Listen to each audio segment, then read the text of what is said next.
Hey folks, it's Flux here with another Sunday session, and today we've got a very special guest. We've got Ben Kingsley of Property Couch fame, but he's actually here today not to talk about the Property Couch, but rather his role as the chairman of PICA, the Property Investors Council of Australia, and its role as an industry advocacy for the investors side of the world, where I have recently just joined the board to add the weight and power of property developers who are also investors in this space. So please, folks, welcome Mr. Ben Kingsley to the stage.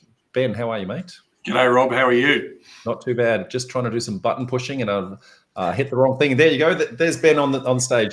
Mate, a lot of people would have come across you in your Property Couch world, but there's going to be equally some of our audience who've not done that. So why don't you give a little bit of insights into who is Ben, what has been your journey so far? Yeah, I mean, if we go back to a young 20-year-old early 20s, I was a very enthusiastic amateur property investor, starting my property journey in my early 20s, and then obviously over time accumulating properties. I was working in the tourism industry at that time, living a great life and really enjoying it. But then after that 10 years or so in the industry, I decided that ultimately what I took me a while to work it out, but I really love building things and helping people. So I've sort of designed a life for myself and my family where I get to help people and build things that help people. And that sort of led into obviously then getting some qualifications. So I'm a qualified mortgage broker, I'm a qualified property investment advisor, I'm a licensed estate agent in most states and territories around Australia. And so off the back of that, I got involved in the industry in around 2004 professionally, and I've been here ever since. So over 30 odd years as an investor and obviously as someone who plays in the space. And you've looked at, I guess, multiple sides of this. You started out originally as a mortgage broker, as I understand. Yeah, I did. That's right. So I mean, obviously, when you first start out and you're enthusiastic and you start to understand, yes, it's a game of bricks and mortar, but it's also a game of finance. And I think one of the biggest things you need to understand as you start to build out your portfolio is sort of what's involved as part of that process. So I did my apprenticeship, had a mortgage choice franchisee from 2024 till 2027, and that's when I started. 2004 to 2007, and then I started our business in 2007, and we've been helping thousands of clients since. And your business, Empower Wealth. So what does Empower Wealth do? Yeah, so we're a holistic advisory business that sort of helps people build wealth for longevity. So we're not, one thing that's different about us is we're very careful with other people's money. It's all right for me to do what I want with my money, but obviously as custodians of other people's money, we educate people around investing in property, and we build property investment strategies and plans. And then we've got the full suite. So we've got broking, buyers advocacy, property planning, financial planning, and tax services as part of our business. So an all-encompassing end-to-end solution. Yes, a holistic wealth advisory firm, for tailored solutions, I think is the plug. Got to have that pitch. So I guess if once you've got started on that journey, you've decided that you want to, start to get into the advocacy side of things. And whilst we're here today to talk about PICA, the Property Investors Council of Australia, that's not where you started, is it? No, it's not. So coming back to, if I was going to give advice to people, I wanted to make sure I had a qualification to do that. Now, so I went looking around 2007 for, what type of qualifications were out there, because we've got to remember that direct residential investing and direct residential property investing is unregulated. It doesn't fall within the Corporations Act around what is a licensed investment product. So it's really important. And I was seeing, obviously at the time, we're going way back when, lots of property spruikers who were selling house and land packages and off the plan sort of mass developments and so forth. And earning big commissions and all of that type of thing. So I wanted to make sure that, when I sat down in front of a client, I could give them a tailored solution to their situation, but I wanted to have a qualification. So I stumbled across a qualified property investment advisor course, which was run at the time by Deakin Prime, which was the sort of sub-market of the Deakin University in Victoria. And so I went and studied part-time over 2.5 years and got my qualification. And then obviously from there, I got more involved in the PICA Association, and that's the Association for Trade, which is the Property Investment Professionals of Australia. So what I really loved about their association is they have a code of conduct, and inside that code of conduct, there's full disclosures in terms of how people are remunerated, because inside the property investment industry, there's conflicted remuneration in lots of aspects. And so as part of being a member of that association, people are disclosing their fees. And so the consumer knows basically who's getting paid what and why. So that resonated with me. And then I started to get a little bit more actively involved and got invited to join the board around, I think it was around 2009, 2010. My memory back then is not as strong, but I joined the board and then ultimately became the chair of that association for probably around 5 or 6 or so years. And that's, the mandate for that association is to improve the professionalism in the trade side and advocate for regulation for property investment to protect consumers. And then to round out that story, Rob, off the back of that, come 2017, we started to see Labor and, people talking about changes to the tax regime in the country, needed gearing, capital gains tax. And so I thought it's interesting, the politicians will always talk about the trade having self-interest, and that's how they dismiss any changes.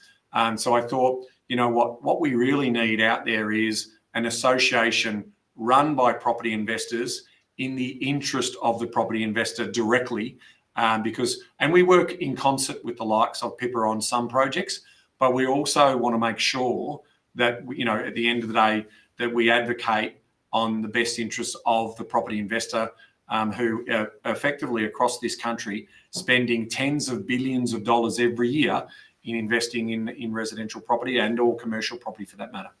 Yeah, and throughout all that time, I guess the property industry is still unregulated, despite your best endeavours down that path. And I guess I see it a lot, and this is a personal bugbear of mine.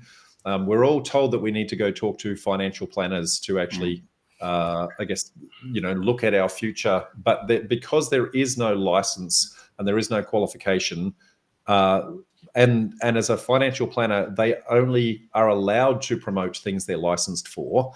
They can't, and hence don't, talk about property as a valid approach. 100%, Rob, you are totally correct. So, and obviously we run a financial planning business, so we know exactly what's required. There's an incredible amount of compliance and regulation in what is the regulated space. And so you would normally have an investment committee, and then you'd have improved investment products or options of which your advisors can work with. And then that underpins your professional indemnity insurances and alike.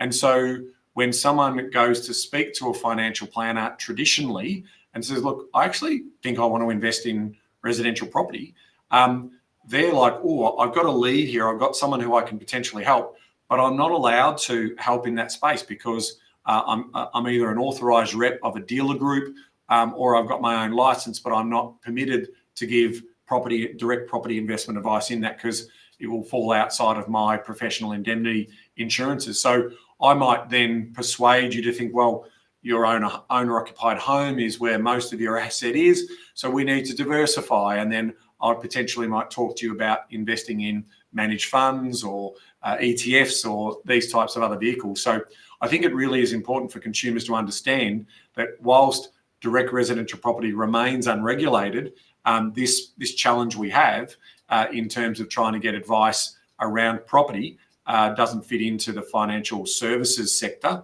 And the only exemption I think of that is probably self-managed super funds and borrowing via bare trust and so forth to invest in direct property. But again, self-managed super funds are a very complex beast. There's lots of responsibility and requirements. And so we would always say to people, it's not something that you would enter into if you really didn't have a competent level of financial literacy and understanding in terms of all the obligations that you've got. Yeah. So with all of that said, that creates, an environment where a whole bunch of people who are incentivized by the wrong things can and do, push their agenda, and there's nothing that can be done about it.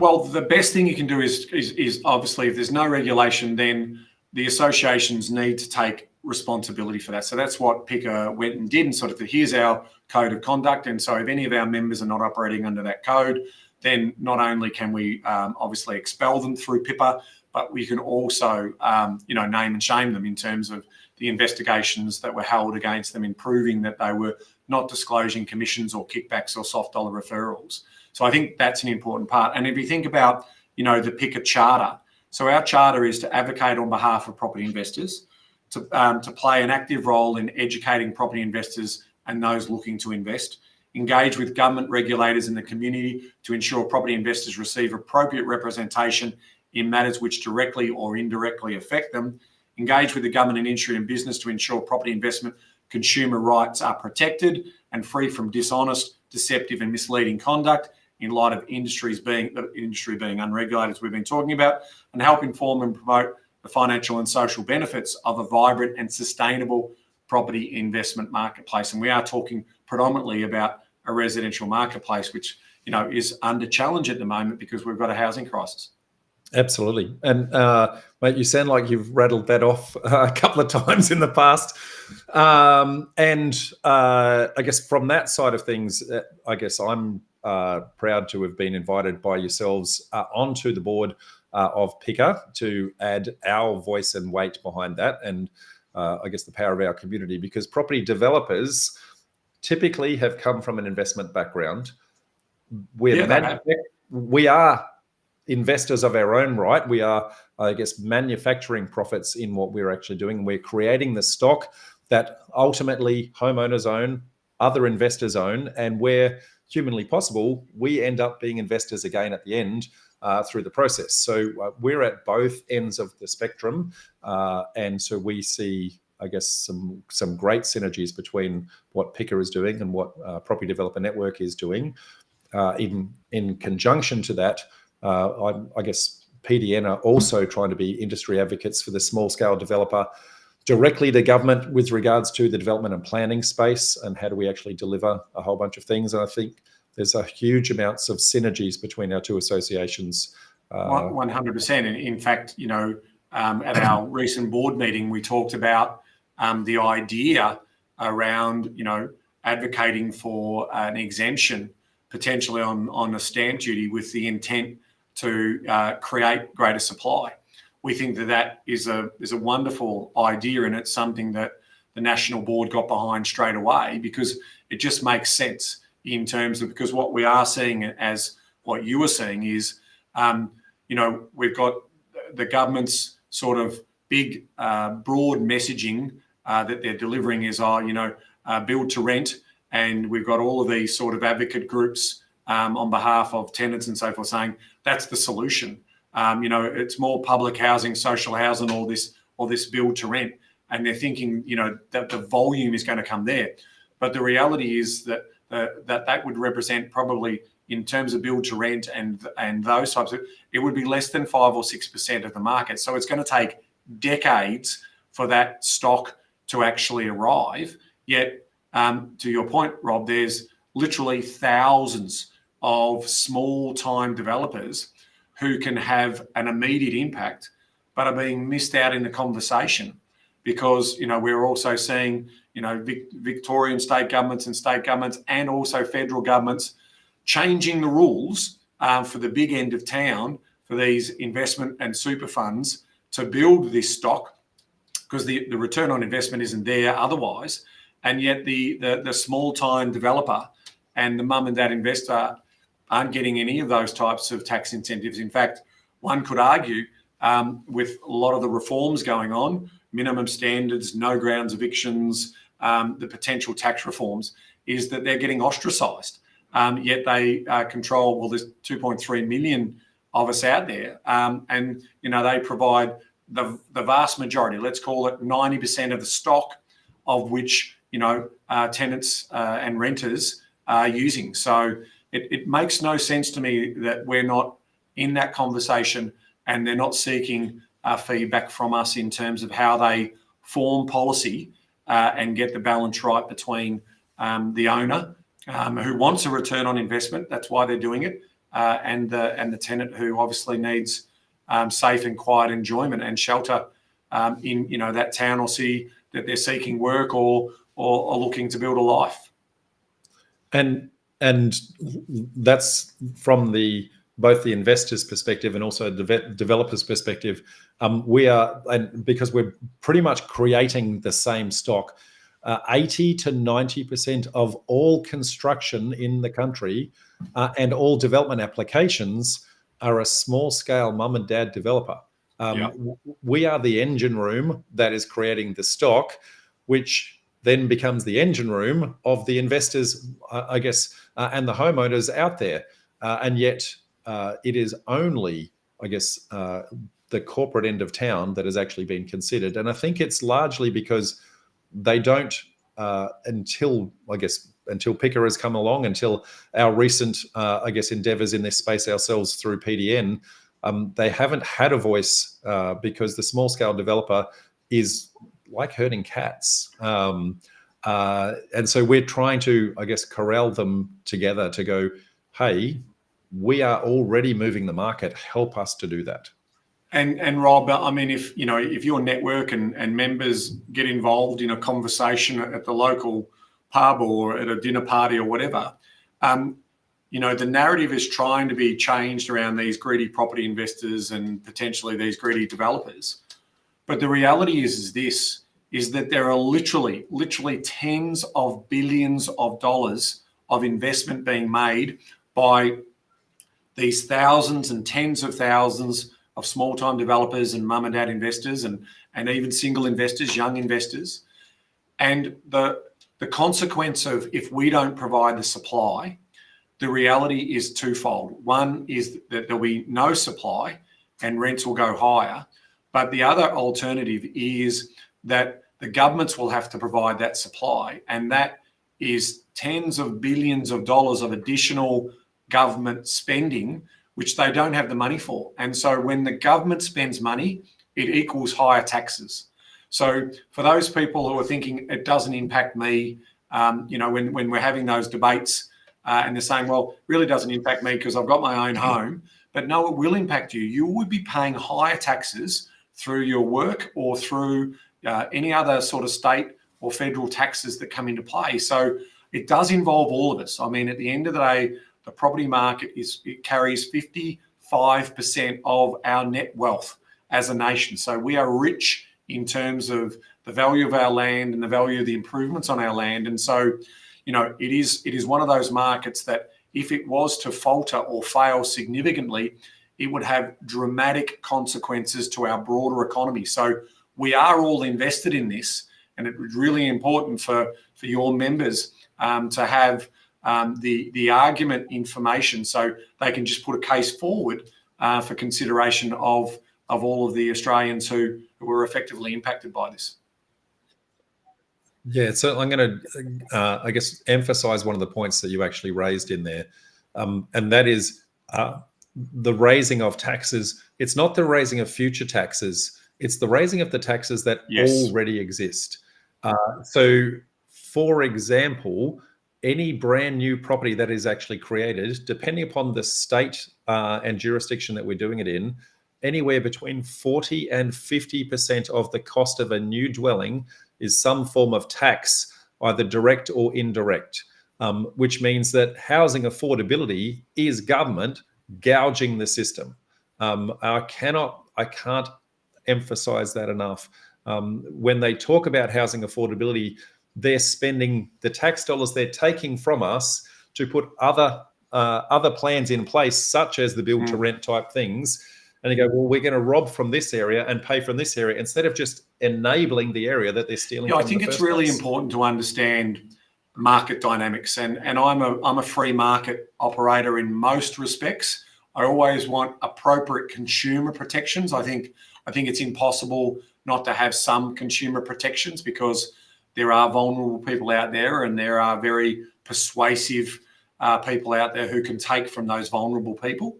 So I think those things are important. But you've also then got to understand, what got us here was a combination of market dynamics and incentives and risk reward as part of those investment returns we want. So things like negative gearing is an attractive tool to encourage investment and supply in the short term. But a lot of people think that negative gearing is, indefinite and ultimately, is artificially inflating prices. Now, you've got to argue that over the long period of time, the debt is paid back, and obviously the capital gains event is when the government gets a huge proceeds from the sale of that asset, or in the event that they might be a buy-hold investor.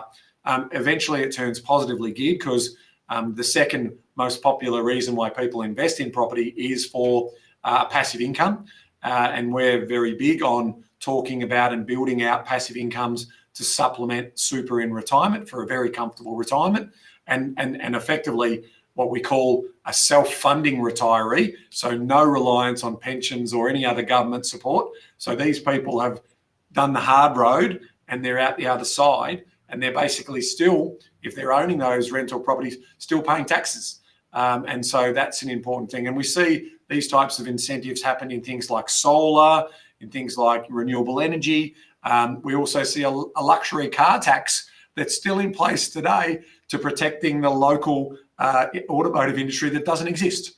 So, it's really crazy in the sense that these narrow-minded or people, they don't think about the unintended consequences of any of the decisions that are being made. And if property investors and small-time developers don't get recognised, or the incentive and reward isn't there, then ultimately the unintended consequences, again, is what I just talked about.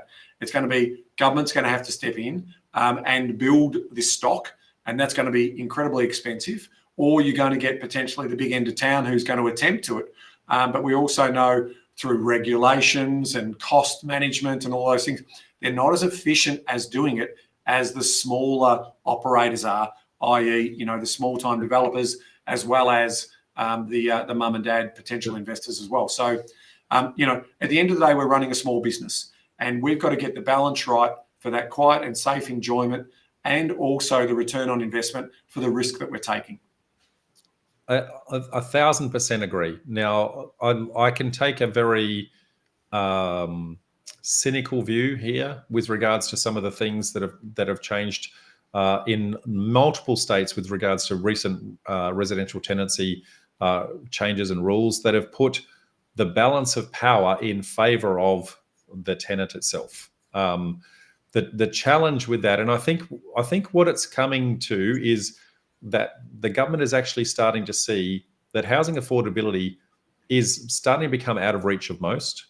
And because it's becoming out of reach of most, we are going to transition into a rental type model, much like you see in the UK and other places. And what they're trying to do is put rules in place to protect the renter when they actually get there. But they're amplifying that through the build to rent type incentives to the big end of town. And they're putting the balance of power in front of the tenant that then disincentivize the smaller scale investor and developer to actually create that stock in the first place. So in the end, it's overseas investment hedge funds and that sort of thing that are going to get massive tax discounts, whilst the smaller developer, the smaller investor who is already here creating the quality stock and managing the quality stock right now, they get punished to incentivize someone else to send our money overseas. Like, it's just ridiculous. Yeah, it is. And I think, what Rob and I are also not saying is they need to be part of the mix, as does some social and public housing needs to be part of the mix. But the bulk of the investment, the bulk of the activity that's happening now and will happen predominantly for the next 10 or 20 years, unless we are regulated out of the marketplace, is done by small-time, builders, developers, and investors. So it's just really important that those unintended consequences and the pain ultimately then flows on to the tenant. And so from what started as we're just going to improve the minimum standards, and we're going to improve this, and we're going to limit that, and we're going to limit this, and then all of a sudden, we've seen it in Victoria.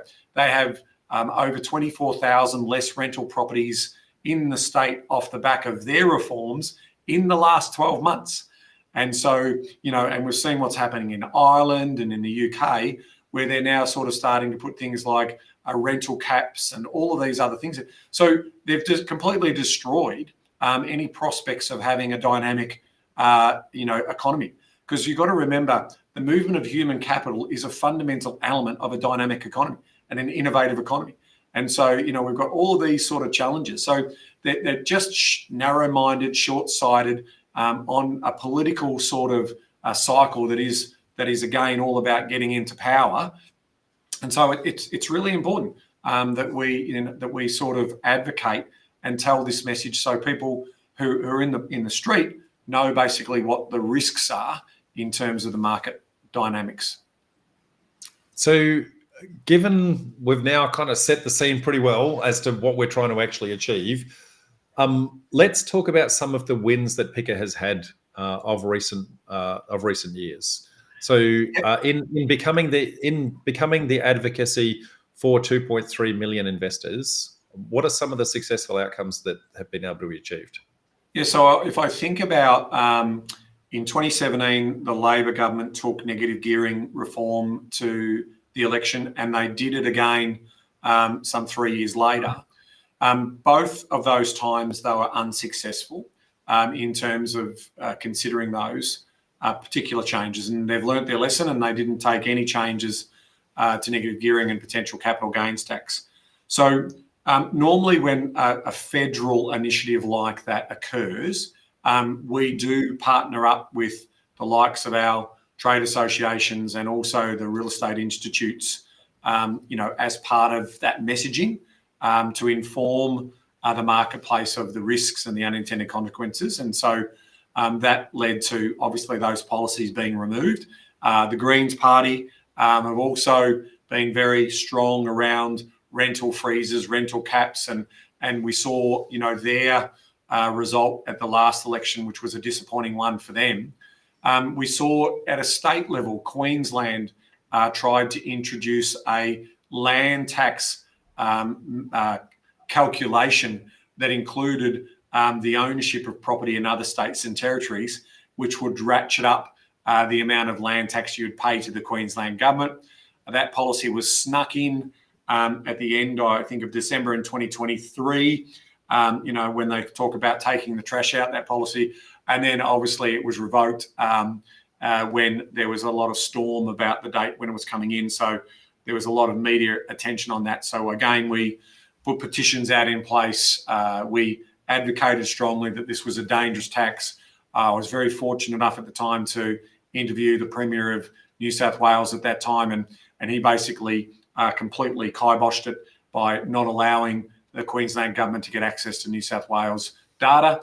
And so it was untenable, and that basically, it also gave the Premier at the time a bridge, an exit bridge that didn't look like, we backed down from our policy. We just said we weren't able to implement it. But that's the sort of politics at play, and that's the sort of stuff that we go to bat for. We're obviously going to bat in New South Wales with the current petition around the reforms to no grounds evictions. We think that that's stretched too far. So there's an active petition that you can get off our website. And then in Victoria, we think that the current level of minimum standards of land taxes and general operating your business in Victoria is very difficult to do.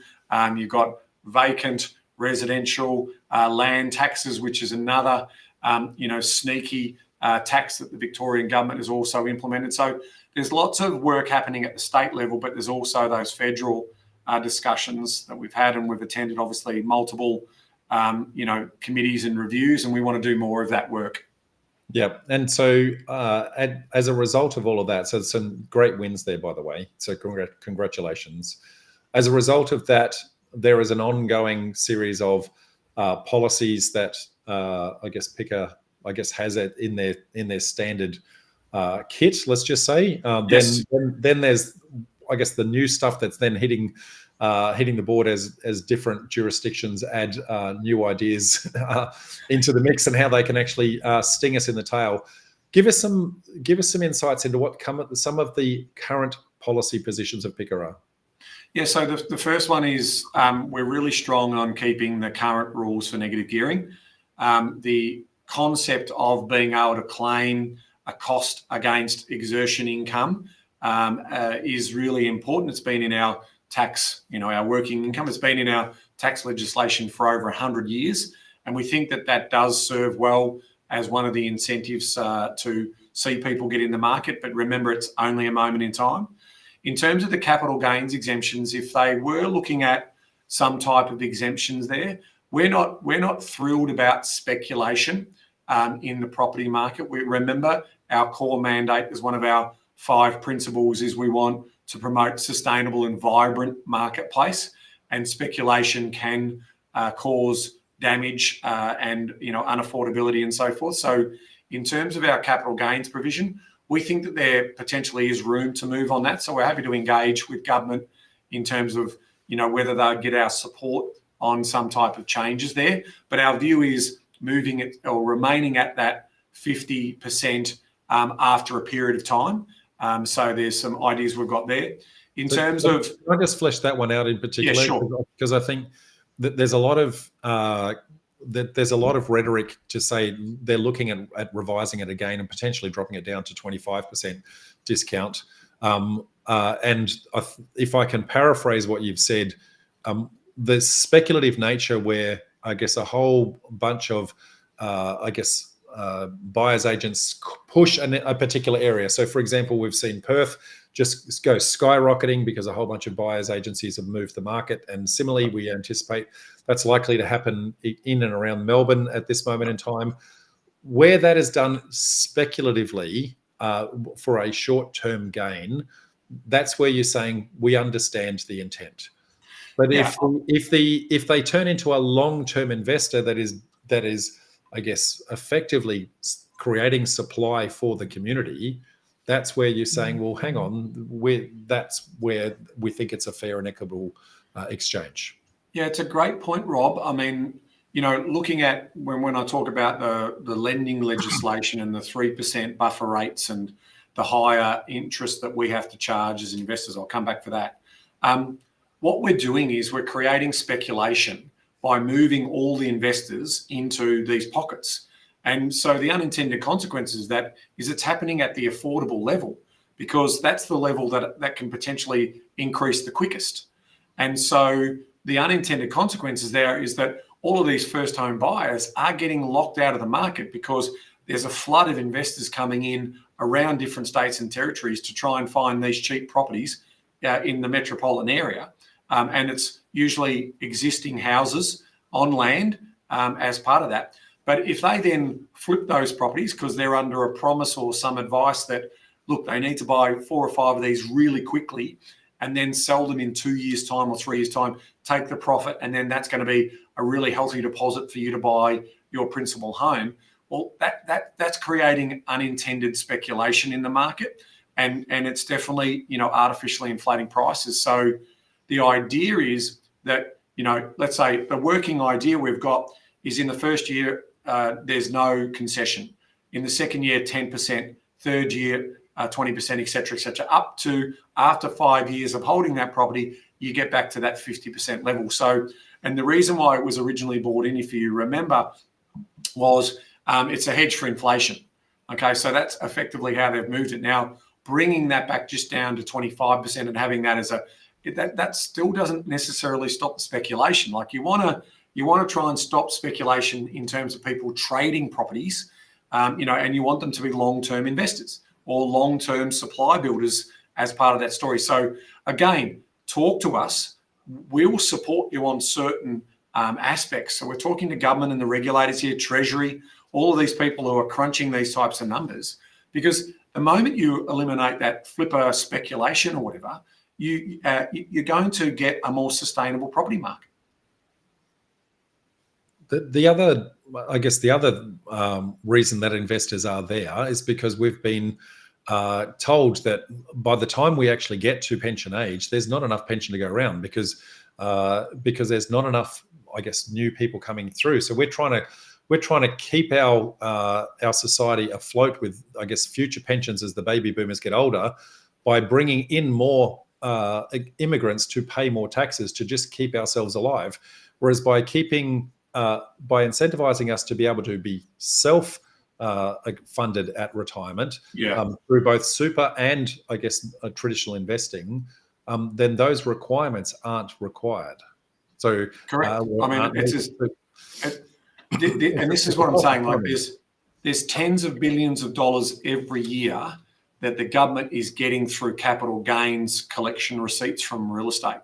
But then there's also, tens of billions of dollars coming through in regards to taxes being collected for positive cash flow, on those particular properties. And then there's the small-time developer who is also paying their way through their GST, but also profits that they're potentially making as part of the entity that builds these little developments. I'll touch on that one because I'll go into a rant on that one. I'll touch on that one a little later. Sure. Just put a fish hook in that for now, mate. But even from, I guess, the capital gains perspective, the current self-managed super fund unrealized capital gains, I guess when you get over 3 million, the ability to get to 3 million and I guess with inflation coming, a 20-year-old coming into the market today, by the time they get to retirement, everything that they get to will be 3 million. Inflation is just going to take it there. So, and I'm trying to not be super political here, but they bring in things like this and the politicians automatically exclude themselves. So they're exempt from it. The very people who are most likely to be impacted by it, they exempt themselves. Well, I mean, they've got defined benefits schemes, and obviously they've got the large government industry super fund that looks after them. Look, part of me sort of says, look, at the end of the day, we have to pay some taxes, right? Because at the end of the day, society, we need to run a society. I'm very much of the mindset of a smaller government and open free markets and growing the pie.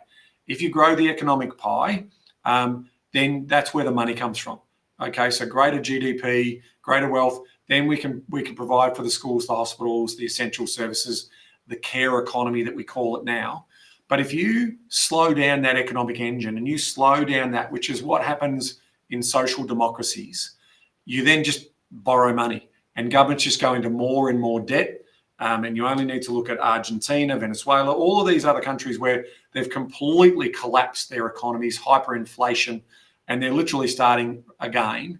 And they didn't need to. I mean, they've got lovely natural resources, lovely natural assets, very smart people. But again, I talk about this a lot around what the great late Charlie Munger once said is, once the population works out how to vote themselves the money, that's the end of your democracy.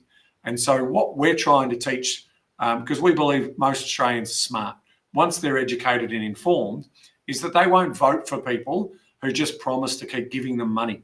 What they will vote for is potentially a sustainable economy where the tax balance is right, and when we can, and hopefully provide for aspiration Australians. Because, Rob, in your network, in your membership, they're all aspirational people.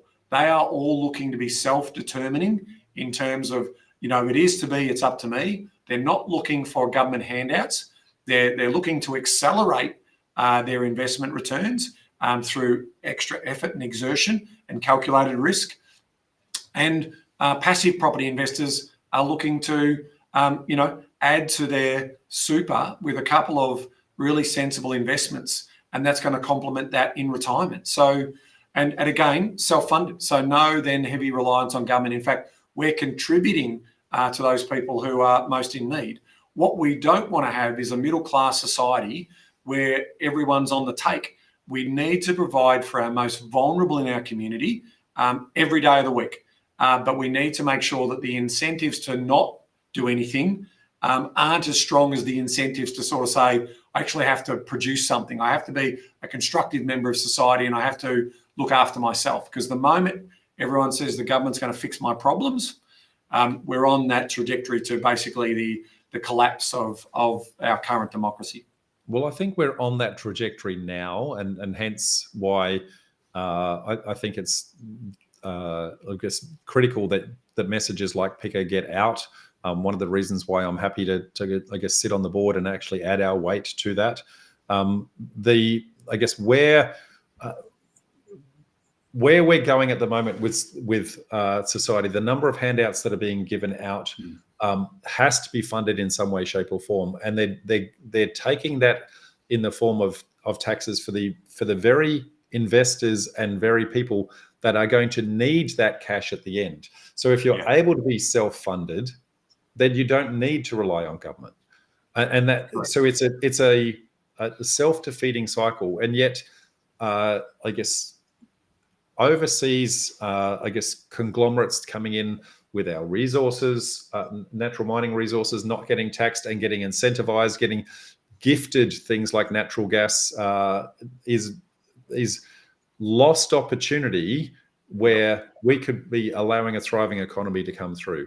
And some of the I guess the antidotes to the current problem that government has proposed and implemented, things like the government actually becoming effectively a joint venture partner with you by sharing up to 40% of the I guess the cost of the property. I don't want the government as my joint venture partner. I'm sorry. That might help me to get into the market. But why don't you instead take 40% of the taxes off of the property that actually, so I don't need your assistance, right? And make those properties cheaper for the market to buy. And that'll help fix, if you want to fix housing affordability, to your point, Rob, let's take 25% of those taxes off and property prices are 25% cheaper. The cost to build is 25% cheaper. And so ultimately that gets passed on to the consumer. Because again, if you don't have strong competition, then all of a sudden, you think they'd argue, that the developers and all that will just take that in profit. Well, they won't, because competition will lead them to make sure that they're priced competitively. And, I know, Rob, talking off air with you, we've talked about modular homes, we talked about different construction jobs, we talked about labour costs. Those types of things are going to be challenged over the next 5 to 10 years because we absolutely, necessity is the mother of invention. So you're going to get these new forms of building and new ways that will actually make construction cheaper. But if you keep bringing in the red tape, keep the taxes higher, it becomes harder and harder. And the want and the effort for entrepreneurs and industry to fix that problem also becomes more challenging. So what they're better off to do is get out of our way, to have less regulation in that particular space so we can make housing more affordable in pockets of Australia. But what we've also then got to understand is property is the way in which we express ourselves. 70% of property is owned by owner-occupiers, right? And it's one of our favourite pastime. It's one of our highest rating programs. Anything to do with property rates really high. And the reason for that is if it is the way in which we express ourselves and show our success, then it has a status attached to it. And then ultimately that status is what also drives property prices. So, and land values in particular locations. I mean, certain suburbs have brand value, as part of that status. And so, as investors and as developers, and we're looking for those opportunities, it's the underlying land that's worth the value in the future. The improvements that we put on it allow us to get our income return from them, and allow us to obviously for a period of time have that, but they depreciate over time. And so it's at the end of the day, it's the land value that we get to bank over a long period of time. But as someone who teaches people to build passive income for life, I want to keep those improvements in good, safe, lettable order.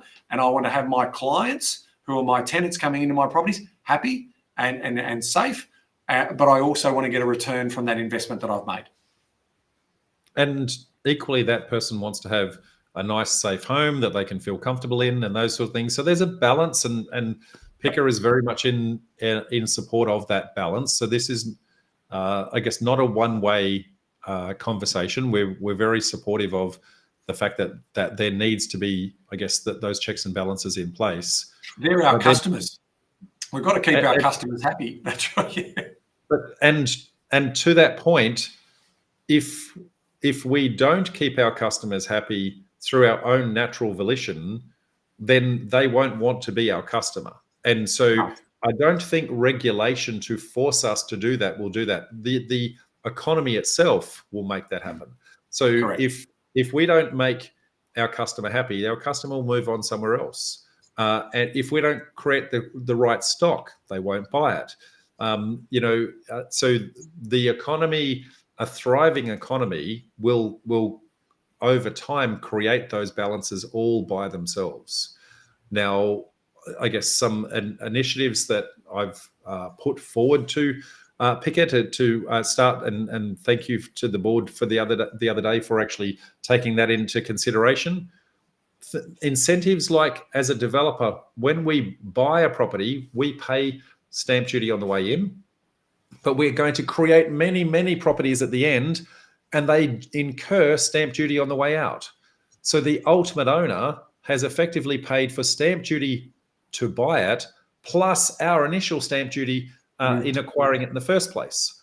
Why can't we get to a situation where we go, if we buy one and create many, give a discount on the original one, because the government is still benefiting from the many that were created, and will do over time. Similarly for land tax, the same kind of incentives.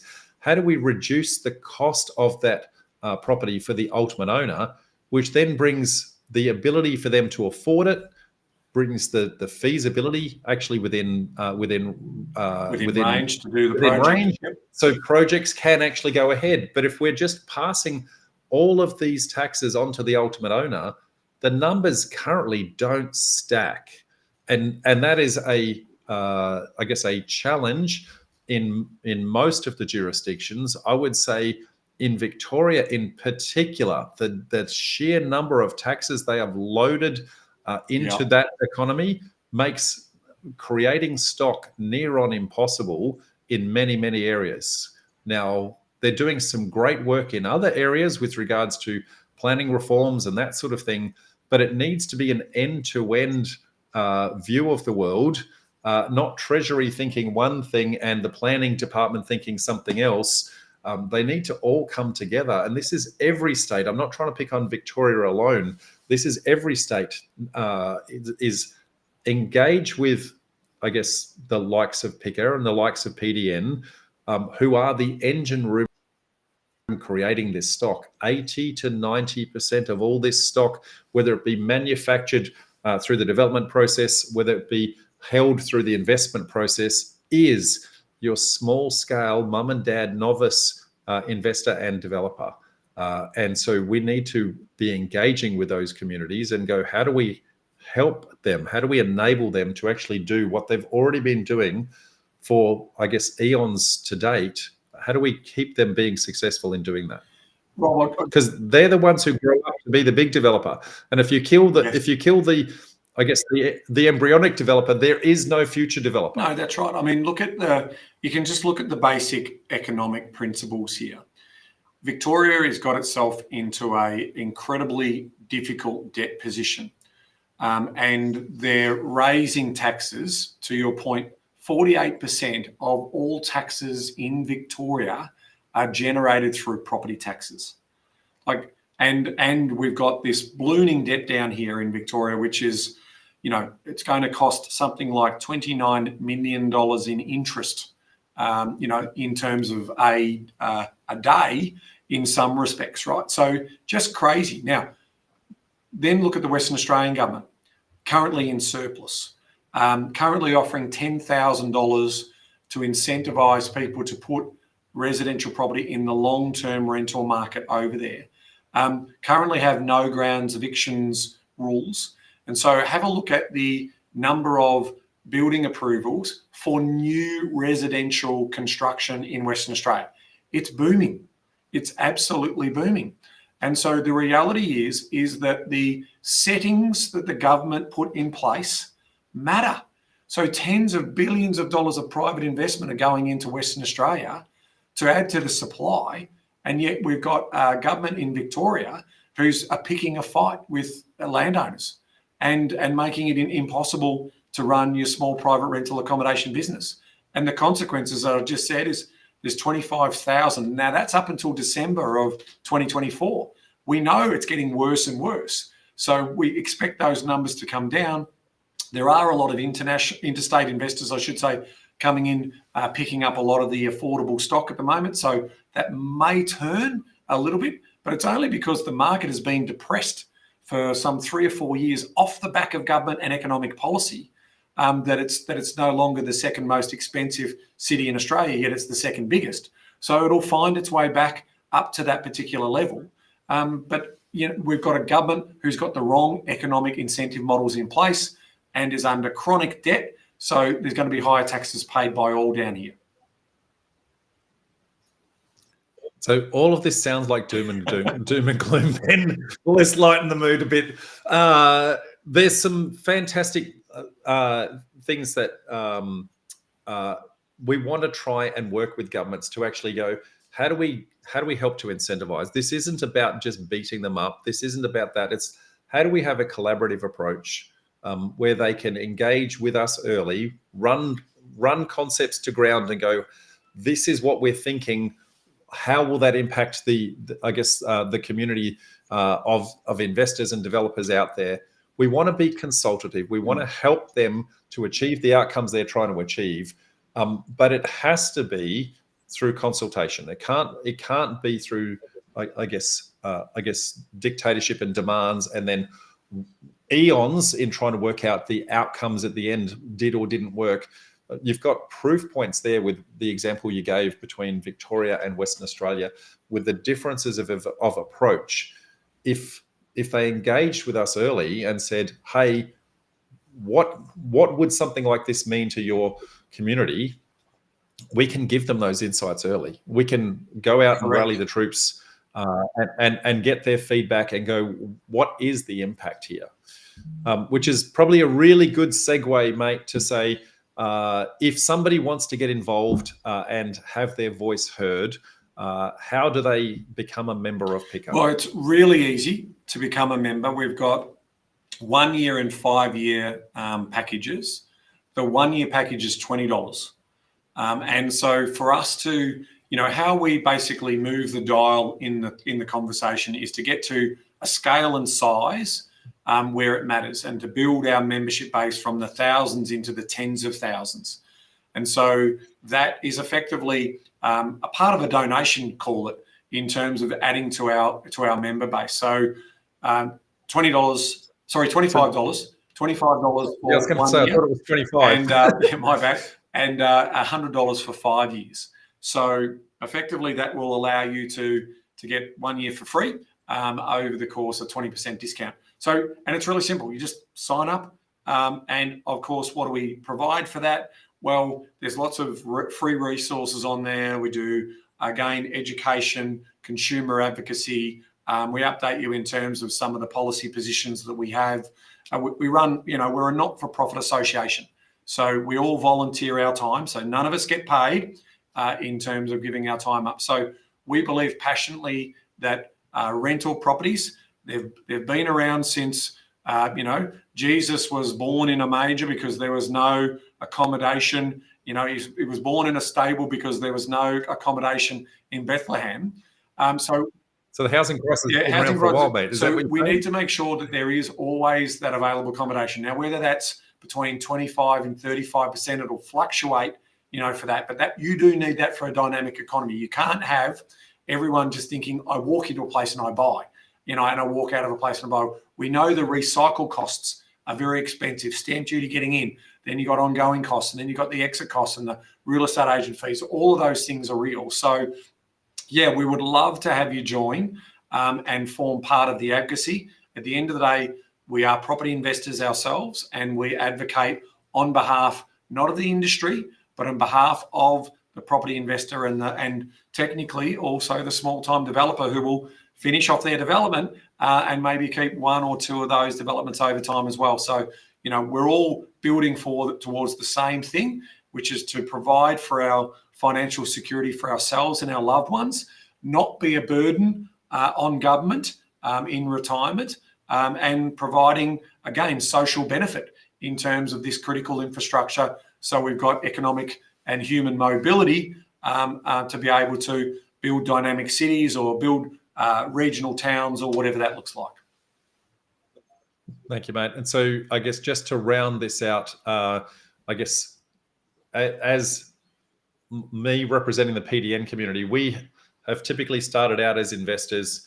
We then go into this property development space and become active investors. And then we try to collect some stock and go back to being investors again. PICA represents the two bookends of that journey.